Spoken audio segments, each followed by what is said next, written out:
Okay, so I know it's been a while since I did a review, but now after a long wait, I'm kinda back. So for you guys waiting for the other half of the Pacific reviews, don't worry, I will be back to continue those series too. But I want to do a short review so you have something to watch while you wait. So today the movie is 12 Strong, a movie about the American invasion of Afghanistan to defeat the Taliban. The movie came out 2018 and is directed by Nikolai Folsig. This is one of those movies that doesn't really know what it wants. A war movie, or an action movie, or something else. But first, let's get through the story.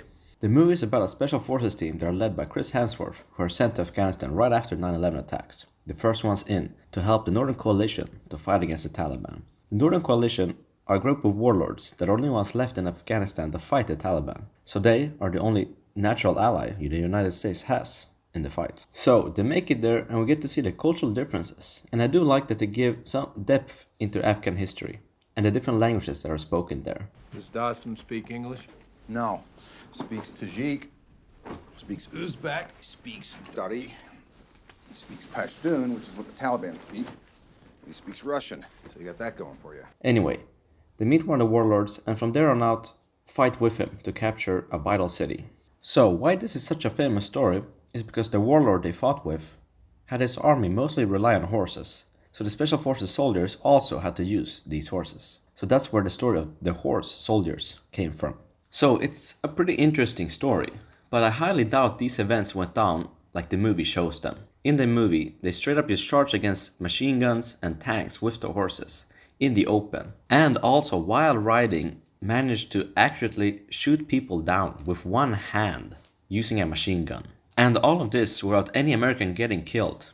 And they do these horse charges several times in the movie. At one point, they charge with horses and a tank appears and shoots at them. What do?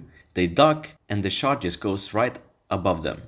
Then they shoot the guy sitting on the tank, and that's all we see of the tank. I guess shooting the guy on the tank automatically destroys the tank or something. Or they just decided to, drive away. So throughout this movie, we see these highly unrealistic events.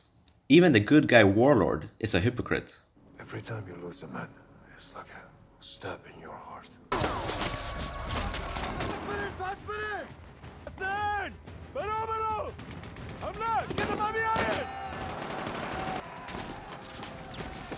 Don't think I send my men out there to die.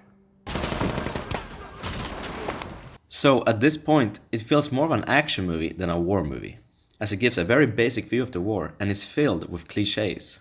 And that's fine if it wants to be an action movie. That could be entertaining too, but honestly, even the action is pretty boring. I'll sum up the action like this.